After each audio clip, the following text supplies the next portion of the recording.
Assalamualaikum warahmatullahi wabarakatuh.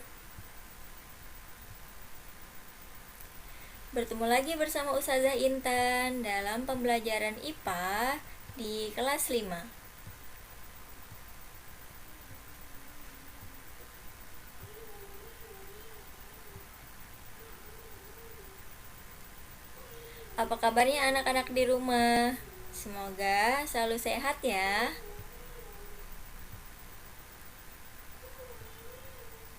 Sebelum memulai pembelajaran, kita berdoa bersama-sama yuk. Sikap berdoa, tangannya diangkat, kepalanya ditundukkan. Doa sebelum belajar. Bismillahirrahmanirrahim. Rabbi zidni ilman warzuqni fahman. Amin.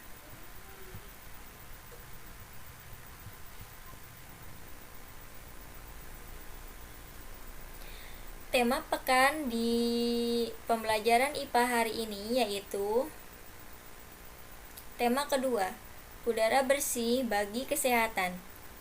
Subtema kedua, pentingnya udara bersih bagi pernafasan. Allah, dialah yang mengirim angin. Lalu angin itu menggerakkan awan dan Allah membentangkannya di langit menurut yang dikehendakinya. Dan menjadikannya bergumpal-gumpal. Lalu kamu lihat hujan keluar dari celah-celahnya. Maka apabila hujan itu turun mengenai hamba-hambanya yang dikehendakinya, tiba-tiba mereka menjadi gembira. Quran Surat Ar-Rum ayat 48. Anak-anak, perhatikan perbedaan gambar berikut ini ya. Gambar yang pertama yaitu lingkungan yang memiliki udara yang bersih. Terlihat lebih sejuk dan enak untuk dipandang. Kemudian gambar yang kedua ini merupakan gambar yang udaranya tercemar oleh polutan, yaitu zat yang dapat mencemari udara. Seperti di sini asap pabrik, terlihat seperti udara yang kotor, pengap, dan banyak asap mengepul di udara sehingga udaranya terlihat menghitam. Udara bersih adalah udara yang bebas polusi dari polutan atau bahan pencemar, baik dalam bentuk padat, cair, ataupun gas, seperti debu dan karbon. Udara bersih memiliki sifat tidak tampak mata, tidak berbau, dan tidak ada rasanya. Udara yang bermanfaat bagi pernafasan manusia berupa gas oksigen. Udara yang bersih tentunya memiliki kandungan oksigen yang tinggi. Manusia tidak akan mampu hidup tanpa adanya oksigen di dalam tubuh. Manfaat oksigen sangat besar sekali bagi tubuh manusia, karena semua bagian dan organ tubuh manusia sangat membutuhkan oksigen, seperti kulit, kemudian otak, kemudian jantung, dan organ tubuh lainnya. Dan semua itu tidak akan mampu bekerja secara normal tanpa adanya udara yang masuk ke dalam tubuh. Anak-anak, pelajaran IPA hari ini akan membahas tentang pernafasan pada manusia. Pertama kali kita akan bahas tentang organ-organ pernafasan pada manusia.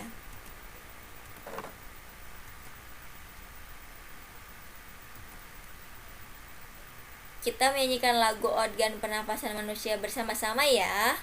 Lagunya seperti ini. Organ-organ pernafasan manusia. Hidung, faring, lalu laring, trakea, lalu bronkus, bronkiolus, alveolus, paru-paru. Diulangi sekali lagi ya. Organ-organ pernafasan, pernafasan manusia. Hidung, faring, lalu laring, trakea, lalu bronkus, bronkiolus, alveolus, paru-paru. Itu tentang lagu organ pernapasan manusia. Jadi urutannya itu dari hidung, faring, laring, kemudian trakea, bronkus, bronkiolus, alveolus, dan paru-paru. Di sini ada gambar organ pernapasan manusia, dimulai dari rongga hidung, kemudian masuk ke faring, lalu masuk ke laring, ke trakea, bronkus, bronkiolus, dan alveolus. Di sini ada gambar alveolus yang sudah diperbesar. Gambarnya seperti buah anggur yang menggumpal. Kemudian di sini fungsinya sebagai pertukaran gas oksigen dan karbon dioksida.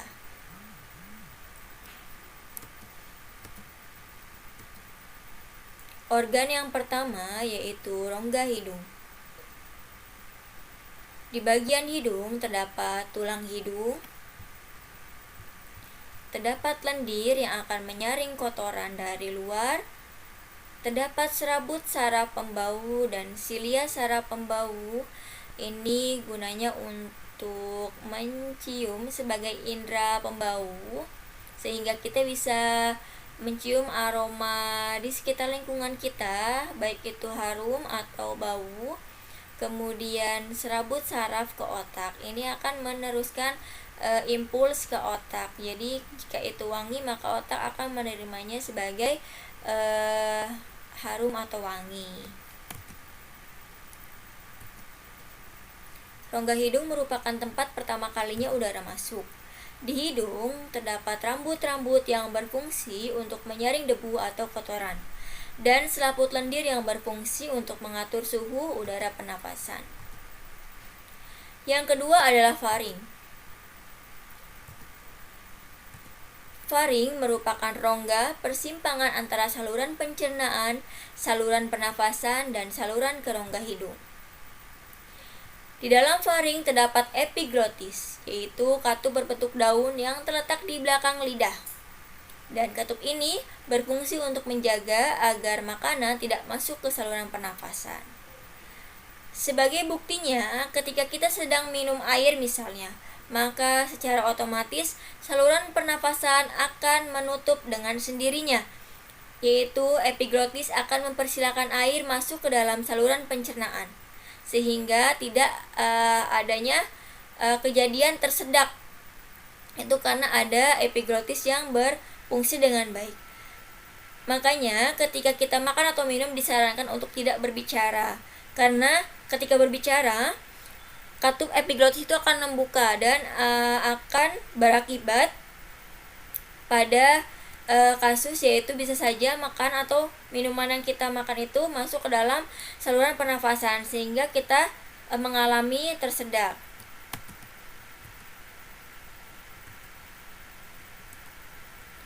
Dalam faring tersendiri ada 3 bagian, yaitu faring nasal.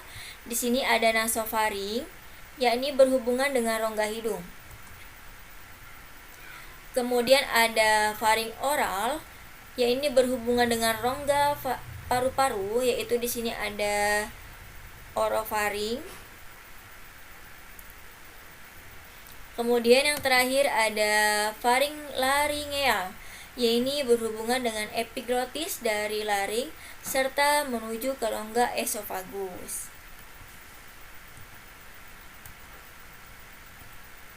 Yang ketiga adalah laring. Fungsi laring yaitu melindungi saluran pernafasan dari makanan yang masuk, mengarahkan makanan ke esofagus, menghasilkan nada suara, sehingga ketika ustazah Intan berbicara maupun anak-anak berbicara, ini dihasilkan dari adanya laring yang berfungsi dengan baik. Yang keempat adalah trakea. Trakea berbentuk seperti cincin-cincin yang saling berhubungan satu sama lain, yang saling berdekatan satu sama lain. Fungsinya yaitu yang pertama, untuk menyediakan akses saluran pernafasan. Yang kedua, mencegah benda asing masuk ke dalam paru-paru. Yang ketiga, menjaga suhu udara yang masuk ke paru-paru. Yang kelima adalah bronkus. Bronkus merupakan percabangan dari trakea yang menuju paru-paru kanan maupun paru-paru kiri. Di sini ada trakea dan percabangan ke kanan dan ke kiri ini adalah bronkus. Fungsi dari bronkus yaitu menghubungkan trakea ke paru-paru, menopang paru-paru, dan menyalurkan oksigen ke paru-paru atau mengeluarkan karbon dioksida dari paru-paru ke luar tubuh. Yang keenam adalah bronkiolus. Cabang dari bronkus yang berujung pada saluran alveolus dikatakan bronkiolus. Fungsinya yang pertama, menyalurkan udara berupa oksigen ke alveolus. Yang kedua, mengontrol distribusi udara yang masuk ke paru-paru. Yang ketiga, mengendalikan aliran udara saat mengalir ke alveolus. Yang ketujuh adalah alveolus. Di sini dapat kita lihat bahwa alveolus bentuknya seperti buah anggur, berbentuk bola bulatan-bulatan seperti ini, dan terdapat kapiler pulmonari yang fungsinya untuk pertukaran gas, oksigen, dan karbon dioksida. Alveolus terdapat di dalam kantung alveolus. Dinding alveolus sangat tipis dan elastis, berbentuk bola. Pada permukaannya terdapat banyak pembuluh kapiler yang berfungsi sebagai tempat pertukaran gas oksigen dan karbon dioksida. Yang terakhir, udara masuk ke dalam bagian paru-paru. Kita perhatikan bahwa paru-paru kanan lebih besar daripada paru-paru kiri, dan di dalamnya terdapat juga alveolus yang tadi fungsinya sebagai pertukaran oksigen dan karbon dioksida. Selanjutnya, kita akan mempelajari tentang mekanisme pernafasan pada manusia. Sebelumnya, kita akan melihat tayangan video yang bersumber dari YouTube tentang pernafasan pada manusia.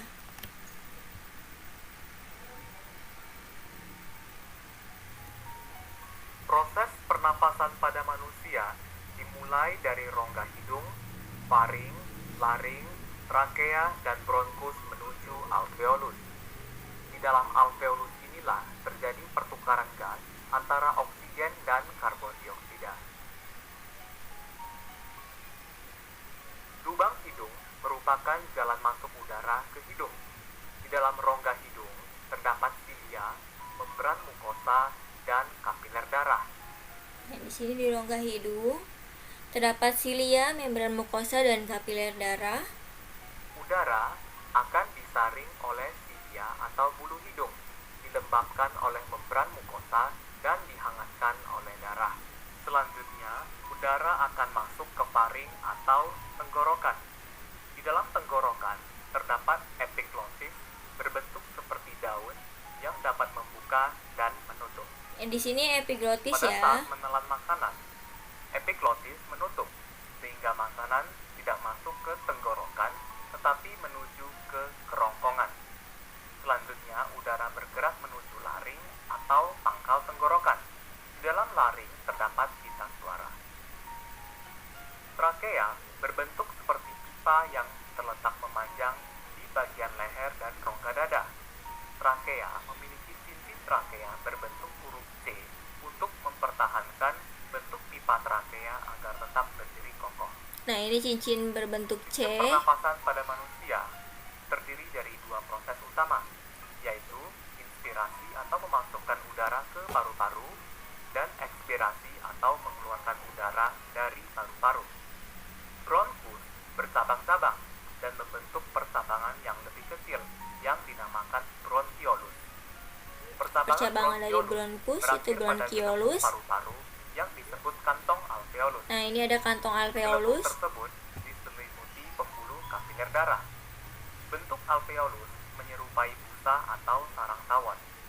Pada alveolus inilah terjadi difusi atau pertukaran gas ketika bernafas. Secara singkat, udara yang penuh dengan oksigen masuk melalui hidung menuju faring, laring, trakea, bronkus, dan kantong alveolus. Pada saat udara yang kita hirup sampai di alveolus, oksigen melewati dinding kapiler darah. Selanjutnya, darah akan mengedarkan oksigen ke seluruh tubuh. Setelah itu, darah akan membawa karbon dioksida ke alveolus menuju tenggorokan, lalu menuju ke lubang hidung untuk dikeluarkan dari dalam tubuh. Proses ini dinamakan dengan bernapas.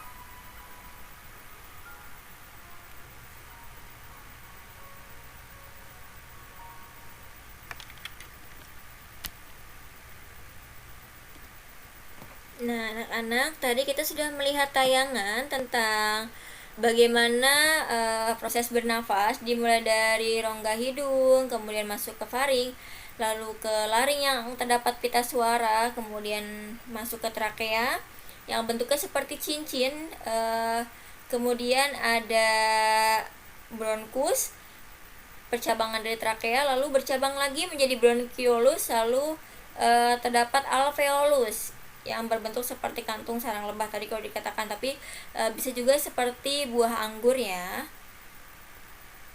Baru nanti dari alveolus itu terjadi pertukaran gas secara difusi, oksigen dan karbon dioksida lalu diedarkan ke seluruh tubuh. Untuk oksigen dan karbon dioksida akan dikeluarkan dari dalam tubuh.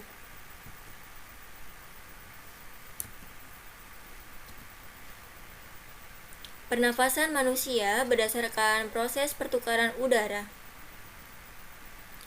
Pernafasan eksternal. Pernapasan eksternal adalah pernapasan yang tempat terjadinya pertukaran oksigen dan karbon dioksida, yaitu dalam gelembung-gelembung udara atau alveolus.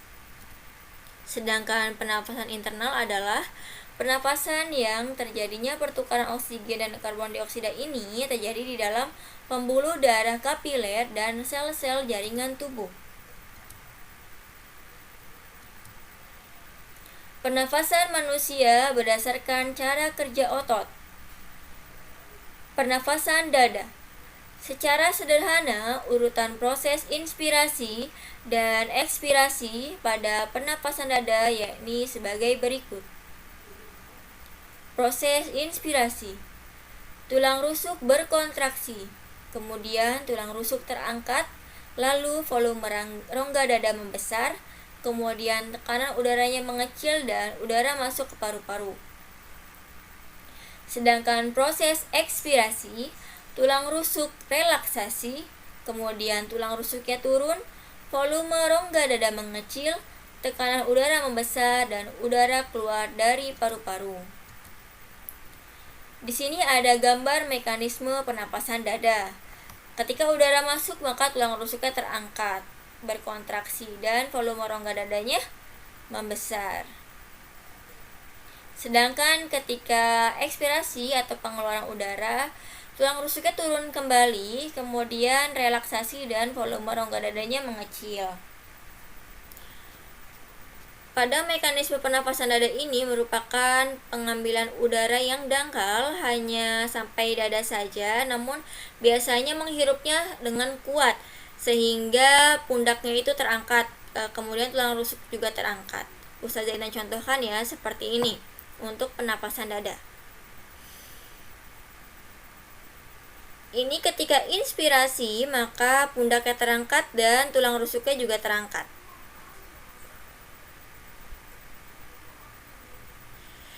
Ketika ekspirasi, maka udaranya keluar, tulang rusuknya kembali turun dan berelaksasi. Volume rongga dada juga mengecil. Itu untuk pernapasan dada. Kita ulangi ya.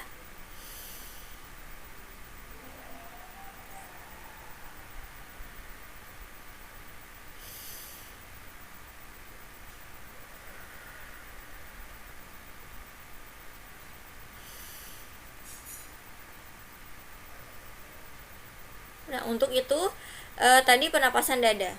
Sekarang kita ke pernapasan perut. Secara sederhana, urutan proses inspirasi dan ekspirasi pada pernapasan perut yaitu sebagai berikut.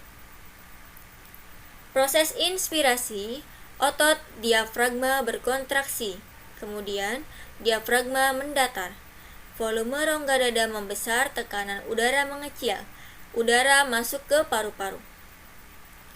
Proses ekspirasi, otot diafragma relaksasi, diafragma kembali ke semula, yaitu melengkung, volume rongga dada mengecil, tekanan udara membesar, dan udara keluar dari paru-paru. Ini adalah gambar dari pernapasan perut. Jadi yang ditandai oleh panah hijau ini merupakan mekanisme pernapasan perutnya. Ketika udara masuk, maka otot diafragmanya kontraksi. Diafragmanya mendatar, kemudian volume rongga dadanya membesar. Kemudian udara keluar, otot diafragma relaksasi. Otot perut kontraksi dan diafragmanya melengkung. Volume rongga dadanya mengecil. Untuk pernapasan perut ini merupakan pernapasan yang dalam, namun pengambilannya biasa saja, seperti kita bernafas biasa. Atau diibaratkan ketika kita menghirup aroma harum bunga, aroma harum parfum, atau ketika menghirup aroma masakan bunda yang sedang memasak di dapur. Seperti ini misalnya.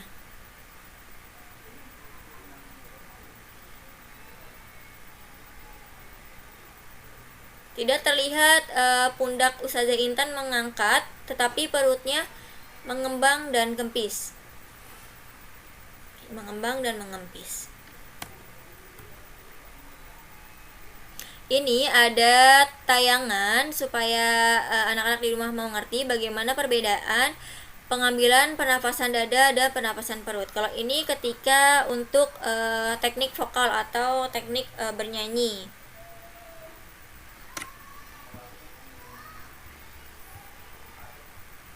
Halo teman-teman Pengapus, kita sekarang akan membahas tentang pernapasan dada dan pernapasan perut. Akan dibantu juga dengan Jimmy di sini. Jadi pernapasan dada itu adalah pernapasan yang dangkal. Seperti apa pernapasan dada? Coba Jimmy peragakan. Nah, itu Jimmy sedang memperagakan pernapasan dada. Naik dan dadanya Jimmy juga naik. Itu seperti mengeluh ya Jimmy. Jadi saat itu adalah kita menggunakan pernapasan dada. Nah, sekarang pernapasan perut seperti apa? Dia bisa peragakan juga. Lihat perut narasumbernya ya, itu kembang kempis, tapi pundaknya tidak terangkat. Jadi, perutnya mengembang, di hanya area perut aja. Dan kalau bisa bahkan mengembangnya cuma ke depan tapi ke samping juga. Oke. Nah, sekarang kita kembali ke pernapasan dada. Pernapasan dada tuh kurang baik untuk penyanyi karena dia pernapasan yang dangkal. Bisa kita nyanyi ada nada yang panjang atau tinggi, dia juga susah untuk dikontrol, susah untuk dikendalikan. Sementara pernapasan perut itu pernapasan yang baik karena dia dalam ya. Dan perutnya bukan sekedar perut, tapi perut bagian bawah. Jadi kita bayangkan udara itu masuk ke bagian bawah sini. Walaupun gini Jim, sebetulnya di perut sini nggak ada paru-paru, ya kan?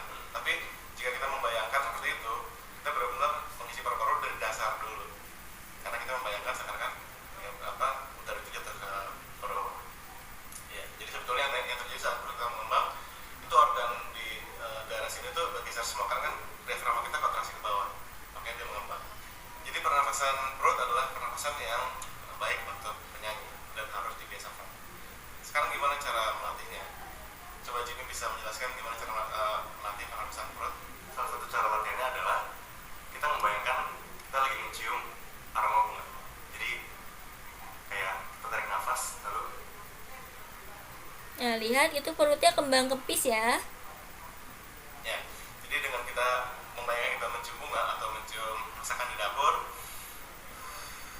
kita otomatis masuk ke itu dalam, jadi pernapasan dalam, jadi di bawah sini. Cara lain yang bisa Anda lakukan adalah, misalnya Jimmy coba kedua tangannya di sini, jadi badan kita jatuhkan di kedua tangan ini ya, mulut, Jimmy tarik nafas. Ya, Jimmy rasakan ya di daerah perut yang tidak otomatis ya, dia akan menggunakan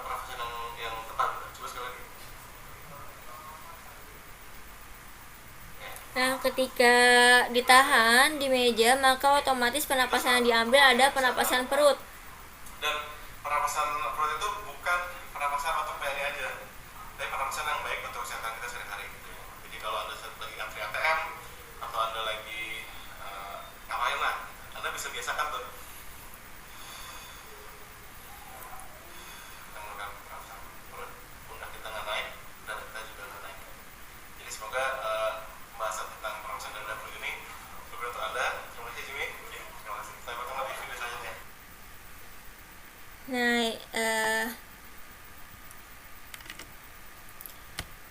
tadi kita sudah melihat tayangan tentang pernapasan dada dan pernapasan perut ketika narasumbernya mempraktikkan bagaimana pernapasan dada itu otot pundaknya, bagian pundaknya itu terangkat. Kemudian ketika pernapasan perut, bagian perut itu mengembang dan mengempis. Kesimpulan pembelajaran hari ini yaitu pernafasan atau respirasi adalah peristiwa menghirup udara dari luar yang mengandung oksigen serta menghembuskan udara yang banyak mengandung karbon dioksida dari luar tubuh. Merupakan sisa dari oksidasi yang keluar dari tubuh. Kemudian proses menghirup udara ini disebut inspirasi dan menghembuskan udara disebut ekspirasi. Organ pernafasan manusia terdiri dari rongga hidung, faring, laring, trakea, bronkus, bronkiolus, alveolus, dan paru-paru. Mekanisme pernafasan manusia berdasarkan proses pertukaran udaranya terdiri dari pernapasan internal dan pernapasan eksternal. Mekanisme pernapasan manusia berdasarkan cara kerja otot terdiri dari pernapasan dada dan pernapasan perut. Hikmah yang kita bisa ambil dari pembelajaran hari ini adalah bagaimana kita mensyukuri nikmat Allah, yaitu nikmat bisa bernafas. Sebagaimana ditegaskan dalam Quran Surat Ibrahim ayat 34 yang artinya, jika kalian menghitung nikmat Allah, maka niscaya kalian tidak akan bisa menghitungnya. Bernafas merupakan nikmat Allah yang luar biasa, tidak ternilai. Bahkan semenit saja manusia diistirahatkan oleh Allah untuk bernafas, maka terhenti semua aktivitas organ tubuhnya. Orang yang imannya mendalam selalu mensyukuri hidup ini, termasuk di dalamnya adalah nikmat bernafas. Orang yang mensyukuri nikmat nafas, maka Allah akan menambahnya dengan nikmat yang lain. Misalnya, Allah akan jadikan usia seseorang itu menjadi penuh barokah, jauh dari penyakit, gemar beribadah, dan dekat dengan Allah Subhanahu wa Ta'ala. Dari Abu Hurairah radhiyallahu an, Rasulullah Shallallahu alaihi wasallam bersabda, "Tidakkah aku beritahukan kepada kamu tentang orang yang paling baik di antara kamu?" Mereka para sahabat menjawab, "Ya wahai Rasulullah."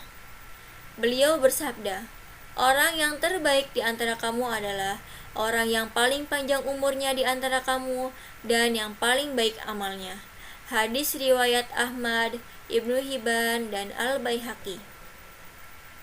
Maka anak-anak, syukurilah nikmat bernafas agar kita bisa berbuat baik dalam hidup ini.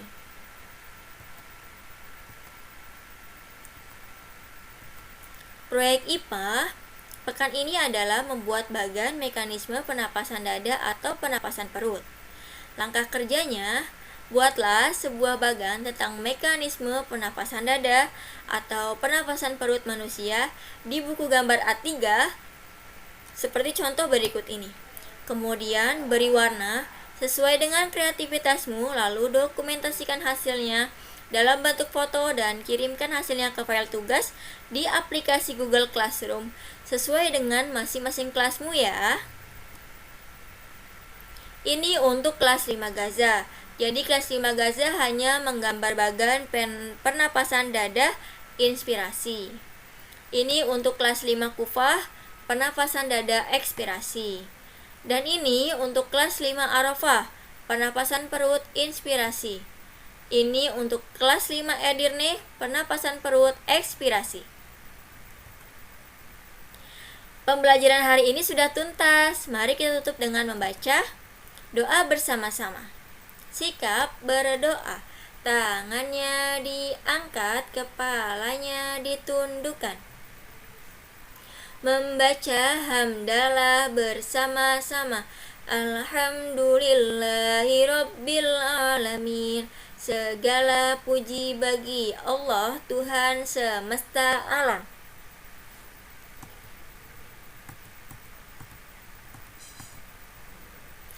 Terima kasih anak-anak untuk hari ini. Pastikan pelajari kembali di rumah. Selamat mengerjakan proyek dan tetap semangat. Sampai bertemu lagi di pembelajaran IPA berikutnya.